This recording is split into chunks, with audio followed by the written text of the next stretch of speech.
A lot of the reason for the decline of grass seed production in the 80s and 90s was because of the harvesting process.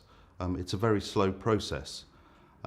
Traditionally, crops were mown, dried in the swath, and that was how they were dealt with. But there's quite a lot of risk in doing that, in that a swath that gets wet, there's nothing you can do to it to dry it out. So as an alternative, people have used conventional combines to cut it.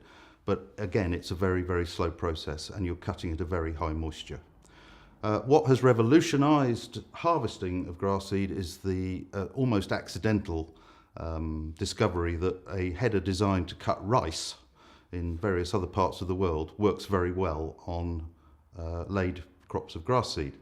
And it is now universally known as the stripper header.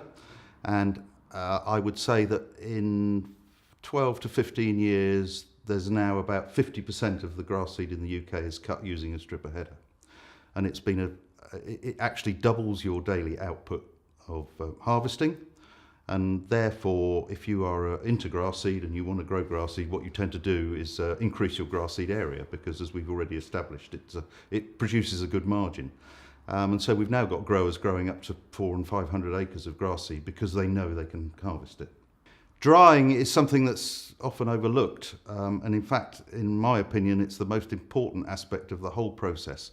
Actually, planting the crop in the field and growing it is the easy bit.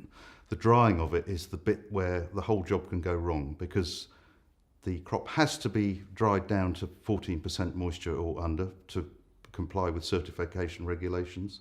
If it's allowed to heat up at all, it will cause a problem with the germination. And as we know, for certification, the crops have to germinate to a certain level of germination depending on the species. So it's very important to dry the crops slowly and properly. And one of the things that is most important to do is that to get air, a high volume of air through the crop very quickly after you've harvested it, literally within a couple of hours, or it will heat up and there is a potential for a germination failure. Most grass seed growers have specific drying floors, what they call vented floors, that the grass seed is tipped on in a small layer and a high volume of air is pushed through as soon as possible.